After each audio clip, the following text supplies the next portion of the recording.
soundbite comes from a TikTok personality who has about 100,000 followers, millions and millions of views. She doesn't typically post, or she doesn't post at all about the IDAHO4. She's typically music and politics, but that's what makes this clip particularly interesting. It went viral. She was told to take it down. Let's just hear in her own words. That the posts that were speculated, that they were speculating that Bryan had potentially posted on 4chan Reddit, that in fact is confirmed that it was him doing that, like talking about the murders and stuff like that, and giving out information of how in fact the suspect, Bryan K., how he was in fact arrested, how that information got to police. Because so many tips were coming into the police, this one ended up being a pretty reliable source in that they gave information that nobody could possibly know except them. And I have never even made one video about the Idaho murders. I was pretty content in watching other people's TikToks, just getting like facts and speculation from other creators. So anyway, I really don't care who thought it was real or fake or not. It's just, I fell into the live. I thought it was important information for other people to know, and I released it. So yeah, crazy stuff. Took him down. That's fine, no problem. I'll take him down. So that was Yeah, that was weird. That was a little weird, yeah. Robert, I want to back up a second and let you know something. My sources tell me, so you know what page I'm on with these Pappa Rogers posts. My sources are telling me that the connection to BK that Ann Taylor can't find, that's disguised in all of these 54 terabytes of information, is that BK was at, hold on. Why did BK's dad call Brent a criminologist from WASU at the interesting, ooh, sweet and salty, giving us the tea.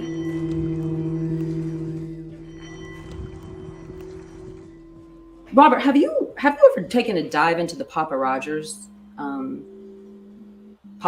comments? Not yet, but I've been wanting to dig into the Pappa Rogers. There's a lot of people out there that say he's Bryan Kohberger. I don't believe it's Bryan Kohberger, because after Kohberger was arrested, the Pappa Rogers character became active again. Interesting. Do you know how active? I guess I wasn't aware of that. Do you know how long after the crime he became active, or how active he was after the crime? About 4 months after the crime. That's really interesting. Because there was a post made here about 4 months ago, 4 or 5 months ago, and someone said, "Are you are you Bryan Kohberger? Are you the killer?" And the comment was, "No, I'm not Bryan Kohberger. No, I'm not a killer." Just basically going off on the commenter. Okay, I'm actually Googling it because I want to see the last date of his post. It says his last one was December 30th, 2022. So that would be after the arrest of BK, right? So Yeah. Let's see. BK's arrest date. I think it was the 23rd. Hold on. Bryan Kohberger arrest date. 30th. Let me show you what I'm looking at so you guys don't think I'm like making this up myself. We're going to do this together. Pappa Rogers last post. So I did Pappa Rogers last post date, December 30th, 2022. Okay. And now let's look at Bryan Kohberger's arrest date. Bryan Kohberger's arrest date, December 30th, 2022. What do you think? That's kind of weird because Pappa Rogers came back online like right after Bryan's arrest, unless they came back online long enough to make a comment and then delete the account after Bryan's arrest. That was 3 months after Bryan's arrest that Pappa Rogers account got deleted. That's interesting. And I mean, we heard a direct quote from Moscow PD via Olivia, Kaylee's sister. She said that it is illegal for them to delete a social media account. But what's really interesting, you've seen, I'm not sure, but have you seen the Chronicles Olivia post where Kaylee's LinkedIn became live after the murders, like 12 hours after the 911 call, and then it was deleted? Yeah, from what I heard is that her parents deleted the LinkedIn account.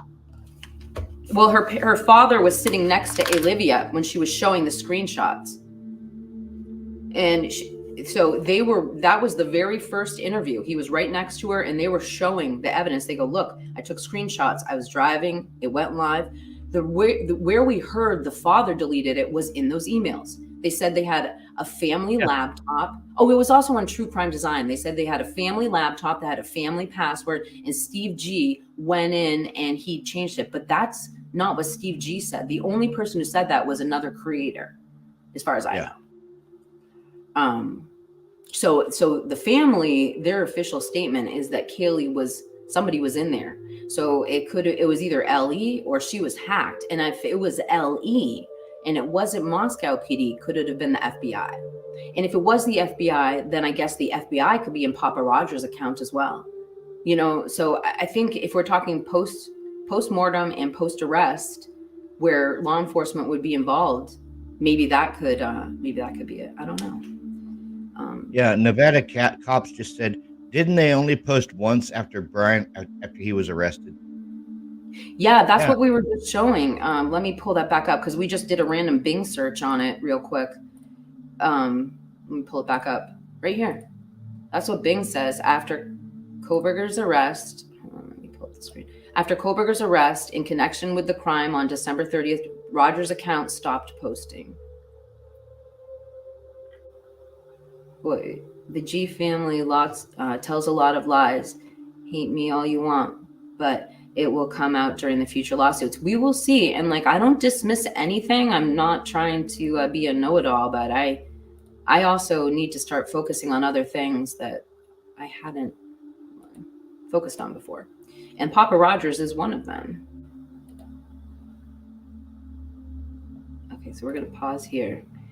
These are a little blurry, but it starts from the very beginning. So the first Pappa Rogers post was on November 30th, and it says, of the evidence released, the murder weapon has been consistent as a large fixed blade knife.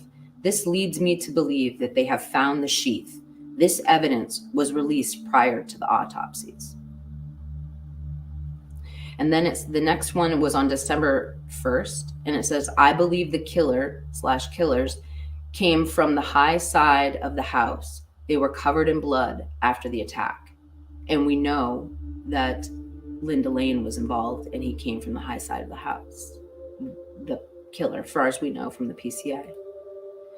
Next, he posted a picture of them on the high side of the house, and this was on December 1st, and Pappa Rogers wrote, This is the high side of the house. They found the evidence here. It is likely blood dripping from the killers. Either they fled through this area or they were parked there. This being the most strategic entrance point to the house, and it shows planning. Robert, I want to back up a second and let you know something. My sources tell me, so you know what page I'm on with these Pappa Rogers posts. My sources are telling me that the connection to BK that Ann Taylor can't find, that's disguised in all of these 54 terabytes of information, is that BK was at Kaylee's 21st birthday party at the Coug, which is short for the Cougar. The Coug, which is 3 minutes drive from Bryan's house. That's where he met them, and there was a 12-week escalation period after that. And the actual way that was found was not through Moscow or Pullman police. It was because he was posting as Pappa Rogers, and the FBI found him. That's why I say it's plausible that the FBI came in and shut down this account afterwards. So I'm putting some time into Pappa Rogers because that is the theory that I'm working off of right now on my channel. So anyway, just so you know. Any thoughts on that? All right. Well, there was a picture of Bryan spotted at the vigil for the for the students. I've seen that. I've gone over it a bunch of times. What do you think it's him? I mean, it sure looks like him. It does. And there's somebody else with him that they were saying looks like a person he works with or something along those lines. So I'm actually writing myself a note, and we'll if we have time, we're going to go back and take a look at that, because that would be the type of behavior you'd be thinking. But anyway, all right. So again, that was the December 1st post, and these are in chronological order. Next, Pappa Rogers writes, did the killers drive or walk to and from the scene? Thoughts? And now he has an entire diagram made up of, Pappa Rogers does, of the house, the blood dripping out of Xana's room, and a circle around Xana's window. And it writes, based on the evidence, this is where I believe Xana was found. And so many people have echoed the same thing. Have you heard that too, Robert, that Xana must have been in the corner of the room for that blood to appear? Well, see, from what I've learned is that Xana was on the bed, and the blood that was dripping down the wall was Ethan's. Oh, you know what? I heard you say that before. That's right. I'm making a note to myself so I don't make that mistake again. So Xana on the bed. And I got to get some documentation for that too. I have heard that before. Do you remember where you heard that? It was in either a Chaos Sector video or a True Crime Design video. Okay. 2 channels I love a lot. All right. Next we got Pappa. Well, that's just a link that's no longer available. And if you guys just want to take a look at Pappa Rogers, people really claim this is a likeness of Bryan. I didn't quite see it at first because it's a different nose, but if you look at the jawline and the lips, I do see how it could have been an AI version of Bryan, but I could see how it couldn't be too. I don't know. And I keep saying Pappa. It's Pappa Rogers, right? Is it Pappa? No, Robert? it's Pappa. It's Pappa? Okay. It's Pappa. 39 days, Pappa Rogers writes, the killer is not in the victim's immediate circle.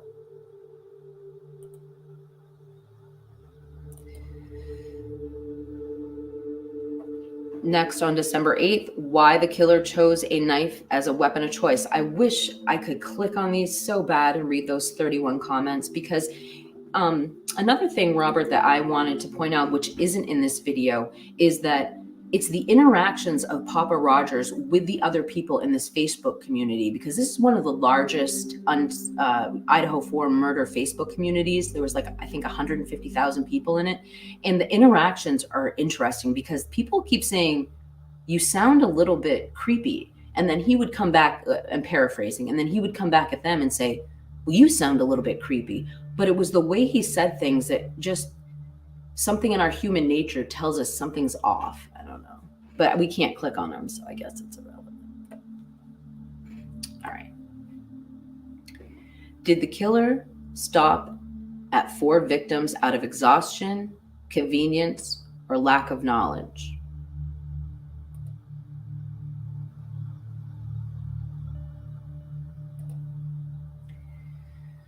Okay, so here are some of the responses. Thank goodness. Why did the killer choose a knife as a weapon of choice? And then Julie writes, because gunshots are too loud. Jojo writes, not with a silencer. And then Jason writes, knife is up close and personal. Wanted to control, put fear in them. I've heard from people who are ex-military who said, if you're going to go in and do a job with 4 people, it's done with a knife, just for those very reasons. Have you heard anything along those lines, Robert? Well, a lot of people say that Pappa Rogers, Bryan being Pappa Rogers, has been debunked, but yeah, I just pulled up Big Mikey's statement. I don't know if you can give us some debunking on it. We will be open to it, but I've been podcasting this for almost 7 months. I haven't heard any of the debunking. I've heard people say that they think he's law enforcement, but I have not yet heard anyone say it's been debunked. Yeah, because I'm not saying he is, but if he was Pappa Rogers, then who is inside looking? Oh my gosh, I want to dive into that so much. I don't know. I don't know. But I have other questions too. And I hate to go down a rabbit hole where we're in the middle of this. But when you talk about inside looking, there has been talk about that possibly being Brent K. And through this research, I found out that there is a possible connection, but it's pretty scrubbed off the internet between BF or BF's boyfriend and possibly Brent K. So I'm just saying, also BF was pulled over in Pullman around this time, and that's no longer on the internet either. So, No, that was actually Bonnie. That was actually Emma that was pulled over in Pullman. She was pulled over for a DUI. Is that the one where we see her when she says she doesn't have her cell phone and then the cop goes and gets the phone? Okay, that's I saw that. I saw that, and I don't know. I don't know if maybe BF also got pulled over, but it seems like they had a lot of activity there. I also heard Xana would visit her sister at Wasu. Oh, no disrespect taken at all, Mikey. We appreciate you sharing your opinion. PR profile stated female. Oh, so the Pappa Rogers profile stated female says sweet and salty. And then Demon Dog says, I have heard Harsh Reality, Lana, and others say it was debunked. Again, I'm open. I'm very open. I don't know anything. I just want the information so I can present it to my audience. And then I heard Nevada Cop says, only heard people saying they didn't think it was him. I think inside looking is Pappa Rogers are the same people. More than one involved, in my opinion. Well, I'm going to get into it. Rogers, Robert, I don't know. Have you done any research on inside looking besides what we've just talked about? Yeah, I have a bunch of his posts. I should say I had a bunch of the posts saved on my old laptop. I gotta go back and re-download them from the site that I got them from. But the way it stated in the inside looking post that Maddie and Ethan were not the target. Not Maddie. Kaylee and Ethan were not the targets. Maddie and Xana were. Kaylee and Ethan were collateral damage. Kaylee and Ethan were collateral damage? Yeah. And Xana and Maddie were the targets, you said. I just want to make sure I heard you correctly. Yes, that's what it said in the inside looking post. Is Xana and Maddie were the targets. Ethan and Kaylee were collateral damage because Killer did not know Ethan was there and Kaylee was in the same bed as Maddie. Well, actually, that's a really good explanation. I'll tell you one thing that trips me up, Robert, a lot when I think about Kaylee being the target is that emphatically the police wanted to meet with Maddie's parents before they went to Kaylee, and they were with them for a long time, and Kaylee's parents had to wait a really long time till they were done. And then when they did come, they didn't spend a long time with Kaylee's parents. It was basically the courtesy to let them know, their daughter had passed away. They were just there to let them know. Whereas Maddie's parents were pulled into the station and questioned for hours and hours. So when you're saying that, it is ringing true. And that's why I kind of left it open. I leave my theory open that Maddie also could have been the target, because both, in my theory, not, as fact, just in my theory, both Maddie and Kaylee were at Kaylee's 21st birthday party at the Coug. But yeah, I would love to know more about the inside looking. Definitely, maybe I'll do something on my channel next time we do it. If you had it, I'd have you pull it up right now to show us. Okay, anyone can put their profile to whatever they want, male or female. That's a good point. And then Mike Angler says, it was a crime of convenience. The targets were under one roof.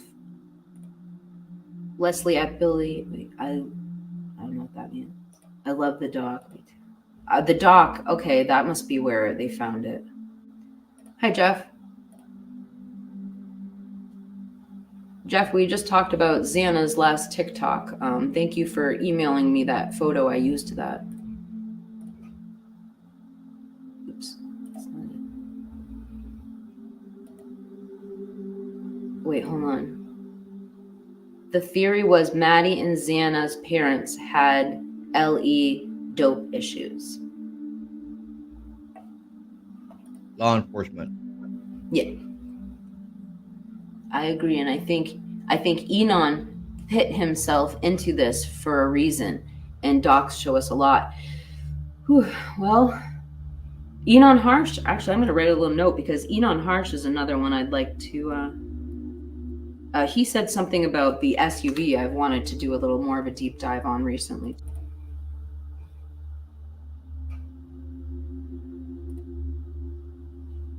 Knives don't leave footprints like a bullet does. You can always trace a bullet back to the weapon. Knives, you can't even tell what type. People in that part of the country usually always carry knives or such for hunting.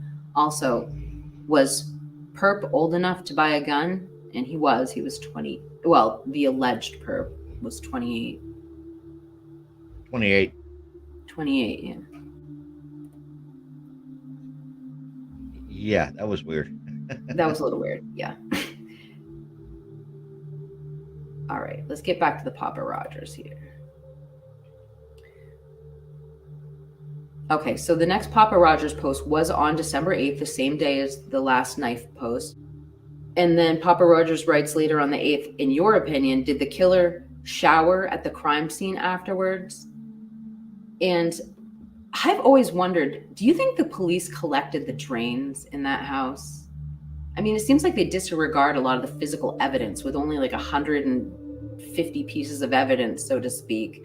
Like, would they really have even checked the drain traps and stuff? I don't know. Well, if they didn't check Kaylee's trash, they wouldn't check the drain traps. Exactly, Robert. Good point. That's you hit the nail right on the head right there. I think you answered the question. Oh, we have a lot of new comments.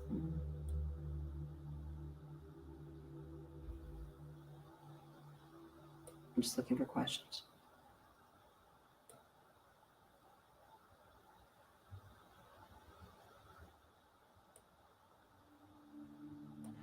Okay, here we go. Emma and Enon Harsh both lived out of town on or near the routes BK took during those 12 times. And actually, Enon Harsh, he lived in 500 Queen Road Apartments. He's been living in that apartment since 2012. Yeah, I heard that too. And you showed a photograph of how close Emma Bailey's the stairs to her parents' house were to them. Yep. So, well, Bryan can skin a fish. No, that's not true. Wait a second, Big Mikey. He's vegan. He don't like to touch flesh. You know, Robert, that's another insight that. Wow, that kind of blows my mind too, though, when I think about it. He's vegan. He won't even eat something that's touched flesh. But the thing is this thing about Bryan skinning a fish, I thought he worked at a place that skinned fish and he learned how to fillet there. I haven't heard that one yet. Oh, really? Okay, I'll have to get some evidence on that because I don't have anything at my fingertips. Yeah, that's what I heard. He learned how to fillet fish. Yes, that's why HVAC was there. I learned last night that Ethan worked on a tulip farm. Oh, did you know that they actually they developed a special tulip? They call it Ethan Smile, and you can buy the bulbs from it. It's really beautiful. Oh, whoops. That's not relevant. Sorry, guys. He worked. Oh, here we go. Nicole wrote, he did work at a fish place, but or let go because he wasn't doing a good job at it. So actually, that might be what Mikey was referencing. He can't fillet a fish. Yeah. He got fired or let go because he couldn't do the job.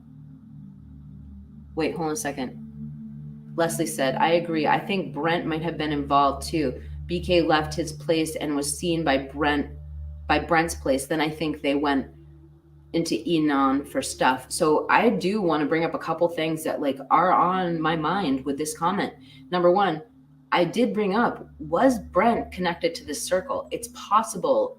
And I bring up BF when I say that. The other thing is, we know, and this isn't just pulling it out of the ether, Bryan had an addiction. Bryan was a recovered heroin addict. And if we do find a drug connection, yes, I mean, could Bryan have started using again and be looking for some of that? So it's possible. I'm open to anything. I just haven't seen any, additional evidence to support that. Correct, but Bryan wasn't good at fish. Okay, so that clears that up. Now we know the full story, and I will look into it so I can get it verified. He was fired from the fish place because he wasn't any good, says Britt. Okay, and then Jeff says, Emma Bailey's house, if you draw a straight line, is 250 yards from the murder house. So that clears, I think Jeff probably has Google Maps up, so that kind of it just validates what Robert was showing us the other day. For that comment, DD. But again, you don't have to know how to skin a... Okay. Have I seen what BK's sister posted back at the beginning about BK and Brent? I did not, Nevada. Do you know what she's talking about, Robert? No, I do not. BK's sister... If anyone knows what... Could you post some more about that, Nevada, please? I do know that both of his sisters got fired after he was arrested. It blows my mind. Like, what do you do in life? How do you survive if nobody's gonna, if you've got a scarlet letter on your head and you can't work? Like, I know, there's no way around it, but I just really feel for them. Hold on. Not good customers. Hold on. Why did BK's dad call Brent a criminologist from WASU at the interesting, sweet and salty, giving us the tea. I did not hear him say that, but I will go back and listen to that. What did you hear that before, Robert? No, so I know that